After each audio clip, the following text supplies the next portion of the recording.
Another update from home and another one on time. Wow, that's two in a row. This is actually going quite well lately. So this is going to be another one which isn't too lengthy. I do actually have a couple of blog posts very close to being finished. One of them at least will go live next week. Hopefully the other one, if not the week after. That's going to be an absolute crazy one too, but I'll come back to that later on. So this week, though, I didn't have that stuff, but it had a whole bunch of other things that are kind of leading up to some of these posts too. But a little bit of sort of business as usual in terms of events and things coming up first. Actually, I'm recording this on, where are we? It was like nearly 1 o'clock in the afternoon, my Friday afternoon. I've got to go and grab Scott Helm and his family from the airport tonight. So he's going to be here for about the next 3 weeks, actually. So he's going to be getting a lot of his Australian on. I told him to bring his thongs. He looked at me strangely, but said, okay, let's do it. So he's going to be here for the next few weeks because we have got the NDC security event coming up on the Gold Coast on the end of the month. And then shortly after that, I'm going to jump on a plane, go to America again for NDC Minnesota. I'm going to do that. And then just to keep the NDC trend going that weekend, I'm going to go to New York and do NDC Security New York as well. So I will put links to those 3 events coming up. I'm doing workshops on all of them, as well as cyber talks at the Gold Coast. I'm doing the keynote for Minnesota, and New York is just workshops. We're not doing any talks there. But I'll be at all those 3 events coming up. And what I'll do over the next few weeks is Scott's here. I'll do these weekly updates with him as well, because people seem to like it when he talks as well. Apparently we have some good banter. So those things are coming up. Now, moving on to my list of things for this week. I always do have a list. Actually, first of all, I feel like I'm looking less tired this week. So that's good. I have actually been catching up on a little bit of sleep, which has been nice. But that hasn't stopped me doing the data breach things. So a few things this week.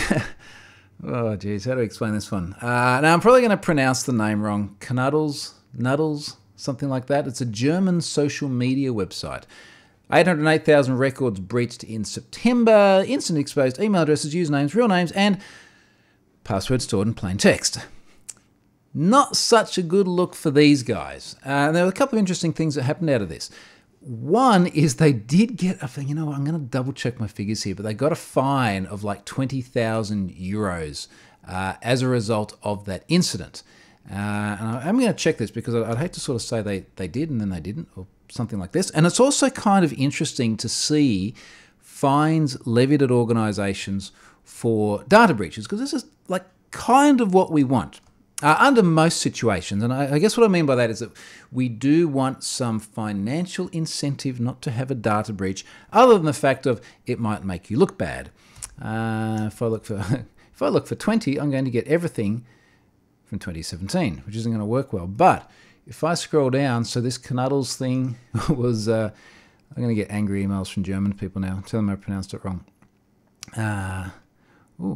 You know what I did? I put it in the breach description. So if I go to the front page of Have I Been Pwned and we click on Knuddles, it was 20,000 euros. So Knuddles was subsequently fined 20,000 euros for the breach. In fact, I'll put a link to that here in my notes, because it is interesting to see a fine levied for this. In fact, the headline here is German Flirting Network. How does a flirting network work? Like, it's not an adult site, it's not an adultery site.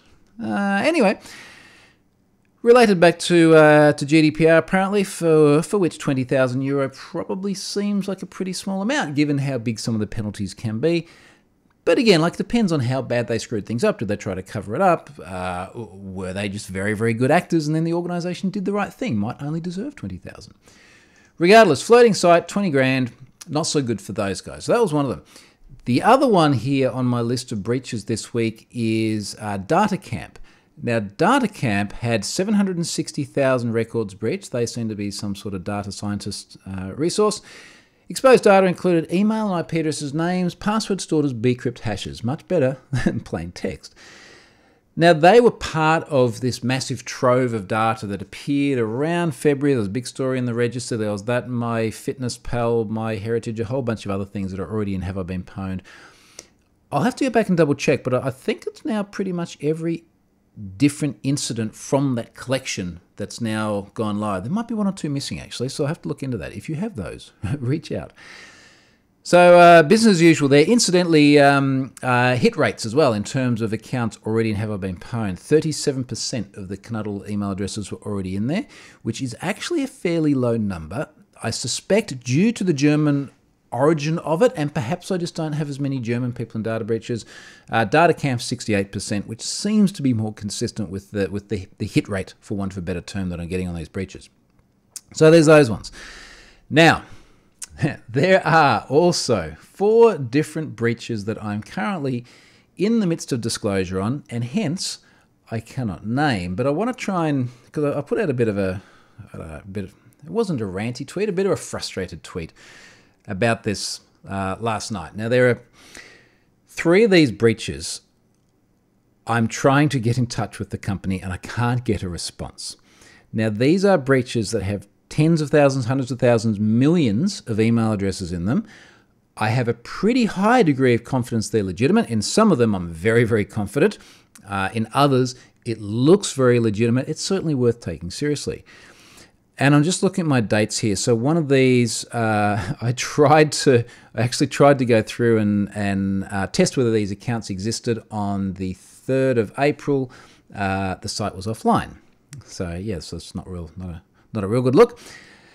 I then went through and tested and found multiple Mailinator addresses on password resets. So just as a recap of how I do verification, let's say it's Acme Core, right? Someone says, here's Acme Core data.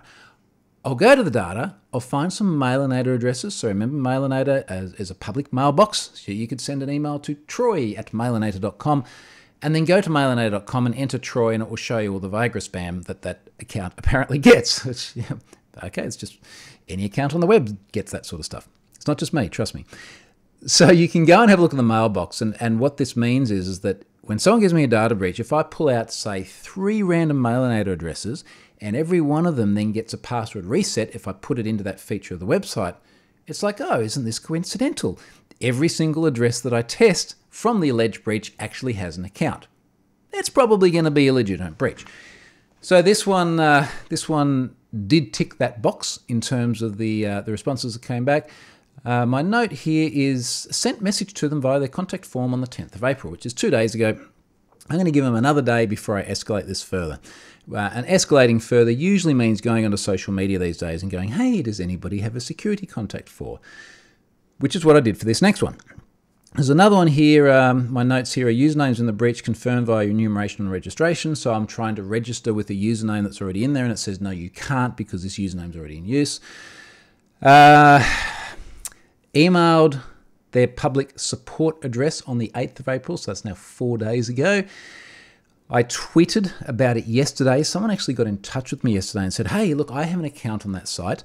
If you would like to help me verify it, then, you know, I'll give you some help. So I sent the person their record and they're like, yeah, this looks like my data. So very, very likely legitimate. This is a site that definitely should be responding. They're not. Another one here as well. This, I won't give too much away. This is a foreign site. Foreign insofar as not native English language. Verified as legit based on multiple addresses tested on password reset. On the 10th of April, I filled in the contact form. I also reached out via Facebook. That's now 2 days ago. So again, I get that another day, and then I have to sort of say publicly, hey, does anyone have a security contact out? And every one of these incidents is just infuriatingly hard work. There's another one here, which is another foreign site, another non-native English language. Hey, look, I'm Australian, everything's foreign to me, but you know, foreign language site. I have actually been in touch with these people. I've been in touch with the CTO, I've been in touch with people in the organization. I have sent them everything that I have received. It's obviously come as a bit of a surprise to them. I've verified it with a high degree of confidence. They are not replying to me anymore. In fact, they stopped replying after they said it's going to take them a very long time to investigate. And I'm not going to give too much away about how long that is, why I think they're not replying. But now I've got to sort of go, well, these guys now know that a figure which is at least 1 million, it's a 7-digit figure, of their users are now floating around the web. And their email addresses there and their passwords are there, and they're not doing anything about it. Not fast enough anyway. So the dilemma for me is it's like, well, I Been Pwned subscribers in there. And I told these guys that if I found their data, I'll let them know. Now I've found their data, and I'm quite confident it's their data. And there's a very high likelihood that their accounts are suffering account takeover attempts in other places as well, because they've reused their passwords and done all the things we know you shouldn't, but people actually do. So how long do I give it? What do I do? There's not one clear-cut answer for everything, because there are always different dynamics at play. So I got to figure out what to do with these guys, which is probably going to be going back to them via the channels that we've been privately discussing on and say, look, you've got this long before I do that thing. Now you make up your mind how you want to handle it. But it's just enormously frustrating trying to do this disclosure responsibly for the organisation involved, but also responsibly for the people involved. You know, my subscribers who want to know about things like their data being spread around the web. I would want to know that if it was my data. So there's a little ethical dilemma that I have to deal with. Not an unusual one. I mean, I've had to do this many times before, but it doesn't get easier, and this is what really bugs me. Now, speaking of things that really bug me, I want to go off on a very, very different tangent here and have a massive rant about something which was a Twitter rant during the week, but I want to embellish on it a bit further here, and then you're going to see one of the upcoming blog posts is really, really going to tear something to shreds here. It's about kids and services and products designed for kids that are internet connected and collect their data. Now, I say this in generic terms because I don't want to sort of talk too specifically just yet. You'll see why after that blog post comes out. There's a bunch of stuff out there targeted either directly for children to use. And when I say children, I mean they could be like my daughter's age, 6 years old, or for parents to do things like monitor children. So many of these products are just preying on FUD. Yeah, fear, uncertainty, doubt. Like preying on the fact that parents are worried about something happening to their children looking at inappropriate things, their children going places on the internet they shouldn't, or talking to the wrong people. It's about parents being scared. And look, I guess a lot of marketing works this way, right? It looks for the things that people are scared about and it tries to solve that problem for them. You can pick all sort of aspects of life about this. Things to protect yourself from bad guys. Everything from the digital things like antivirus and whatever else it may be. Go and buy our product because there's a guy on the dark web who's trying to get you. Through to physical security. They like a lot of guns in America. Like all of this sort of stuff. It's like, let's prey on your fears and sell you something. It bugs me in particular when it's kids involved because there's a really emotional heartstring these services can pull. It's like, oh, you better install this software and monitor everything they're doing, otherwise they might see porn. It's like, well, it's the internet. What do you think's going to happen? How about you just do some damn parenting instead? Brings me to my thread. Now, let me read this thread, and then I'll sort of touch on some more points. This is a multi-tweet thread. I've been looking at a bunch of kid-related devices and services lately, most relating to how parents can monitor and control their activities. It's just consistently horrifyingly bad. FUD-ridden at best, massive privacy violations at worst, i.e. data accessible to the public. For example, there are many services out there that fit squarely into the category of spyware, sometimes referred to as stalkerware, which involve compromising a device, such as an Apple iPhone, installing custom profiles to be able to intercept encrypted communications, send it off to whatever the third party is providing the product, and then they accidentally publish it all to the publicly facing web in a directory which is open to everyone with directory browsing enabled as well, just to make it easy to enumerate through. Motherboard had a great piece on this just the other day where I had literally seen this folder. So I chatted to the reporter involved at the time. They said, hey, check this out. And it's like, holy shit, here are gigabytes and gigabytes of children's photos, children's voices. And they're there because parents are worried about them doing something on the internet. Now, my eldest, my son, he's 9 years old. He's going to become a teenager. This is normally the way it goes. He's a pretty sensible kid. I'm sure all parents say this. But there are certainly kids out there that do make bad choices in terms of things like the photos they take. I would hate to think that that stuff might end up on the publicly facing internet one day. And when you deliberately compromise devices and weaken the security from the manufacturer in order for you, the parent, to spy on it, this is the risk that you take. We'll go on with the thread.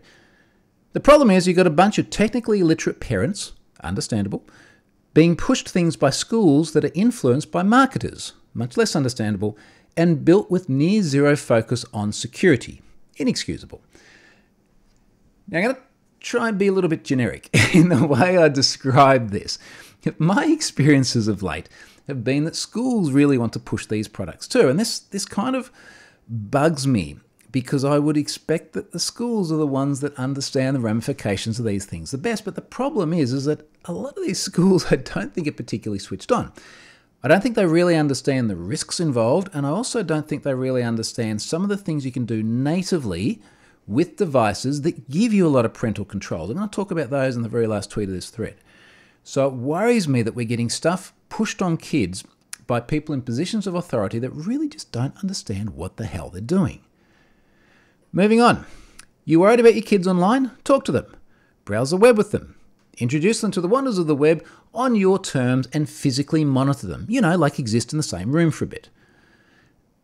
This to me just like it, and look, I appreciate this is going to be harder when I have teenage children and they want more privacy and they're in the room with their own devices. But for me, it starts now. Like whenever my kids are on a device, and this is, they don't always follow the rules, but at least the rules are you got to ask, you know? You got to ask, do you want to be able to use an iPad for a bit or an iPhone or something like that? If so, we'll give it to you. You get to use it for a small amount of time. Most of the time, they just want to watch people playing games on YouTube. But they're in the room where I'm wandering past and I'm looking at what they're doing. And we're talking about what they're doing. Sometimes they see stuff they don't like. My son kept seeing scary clowns on YouTube, so we talked about the scary clowns. The engagement with kids is really, really important. And I appreciate that for me, and probably for you as well if you're watching this podcast, you're more technically adept than the average parent. But even if the parent knows very little about the technology, at least they can take an interest in what the kids are doing and they can see what is the kid doing. Are they browsing sites which they deem inappropriate? Are they talking to people that they shouldn't be talking to? But if you're there physically present in the room, that is so much better than compromising the device to try and suck data surreptitiously out of their communications. Moving on. Except that they're going to see porn. They're going to swear in chats. They're going to talk to people they don't like. And 90% of the time, they're more technically adept than their parents and will know how to hide it and circumvent the parental controls.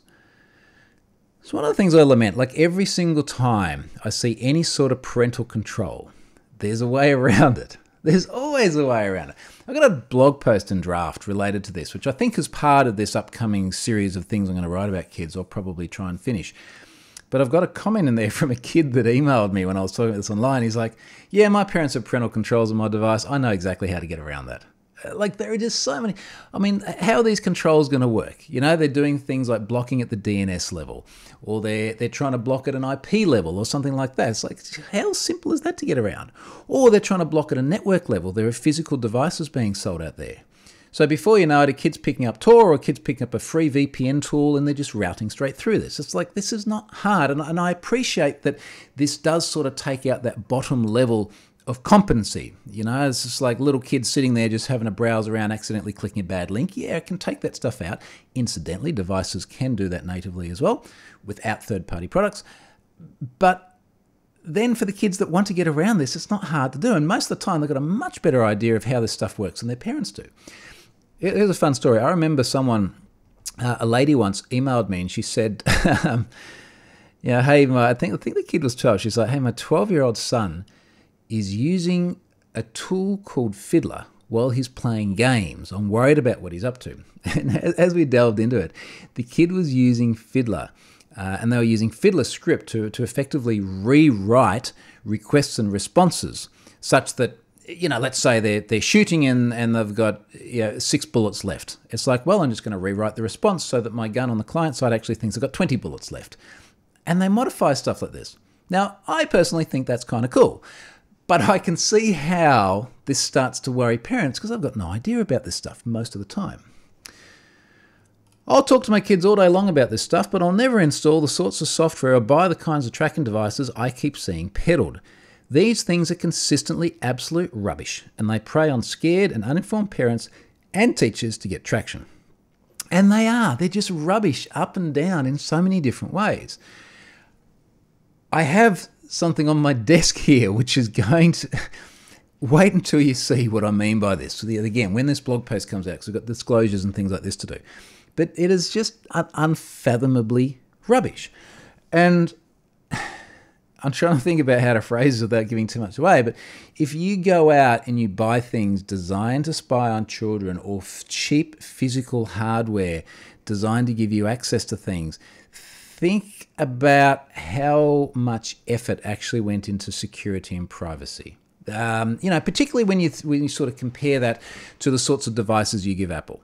Now, let's take an example which is already very public, something like CloudPets. You go and buy like a $20 talking teddy bear or whatever it was that can record a child's voice and put it on the internet, made by a company that you've never heard of, which is run on a shoestring. How surprising is it that the kids' voices then got exposed all over the web? Is that really surprising? No, it's not. But hey, your child got to talk to a teddy bear. How cool is that? Last point here. Lastly, resources from the big OS vendors to help parents without putting kids even further at risk. And I've got a link here to Apple, Microsoft, and Google. So probably the three biggest OS vendors as of today. They all have family controls. They call them different things, but they allow you to do things like screen time. So I'm seeing, for example, products pushed by schools, third-party products, to install on an iPhone so that you can do screen time. It's got it built in. It has literally got native parental controls where I can have my iPhone and I have an account and I'm a dad. And then there's a kid over there and the kid has an account, but they're a kid. And as the dad, I can set controls on the kid and it's all native and it's done by Apple, not some fly-by-night company that you've never heard of. Like, it is there. Access controls around the ability to install apps, the ability to buy apps. And I'm seeing these products pushed to do these things which are in the platform natively. Now, granted, maybe some of these products can go a bit further. Maybe you can use the one unified product across both your iPhone and your Windows PC. But at the very least, understand the gap, right, between what these things do natively, what I can do with this phone right here, and what these other products are that are being peddled. Now, very interestingly, one I've seen being peddled quite heavily just recently, I can't find any information on the website about what they do above and beyond the native controls of the OS, which frankly is a little bit of a red flag. Do they even want to tell parents about it? Well, no, they don't want to tell parents about that because they're trying to sell a thing. So obviously it's getting me a bit fired up. It's getting me fired up because I've got kids, and it's also getting me fired up because I just get the shits when I see companies trying to make dollars out of something like this, which is really to the disadvantage and the detriment of the people using them. So stay tuned. There's going to be a lot more coming there. I will, again, I don't know if it'll be next week that this story will go out, possibly the week after due to disclosure timelines. But when you see this one, it will be an absolute holy shit moment. All right, so there's that. Last thing, sponsorship-wise. So I am sponsored again by Varonis this week. Now, Varonis has been doing a lot of stuff around data breach investigations with my previous sponsorship slots. This week, they're doing something totally cool, which is talking about the enemy within, which is a free course that you can unlock, which was written by me. So this was a course I wrote for these guys a little while ago. And I actually really quite liked this course because it was, I'll tell you what's in it in a moment, but it's basically all about how people inside an organization pose a threat to you. So we've got 8 topics here, including an intro and a summary. We'll skip those. Things like where do insider threats originate from, assets that are targeted by insiders, the threat of malicious actors, the threat of unintentional insiders. So this is an interesting one. What about the people inside your company who are nice people? They're not malicious.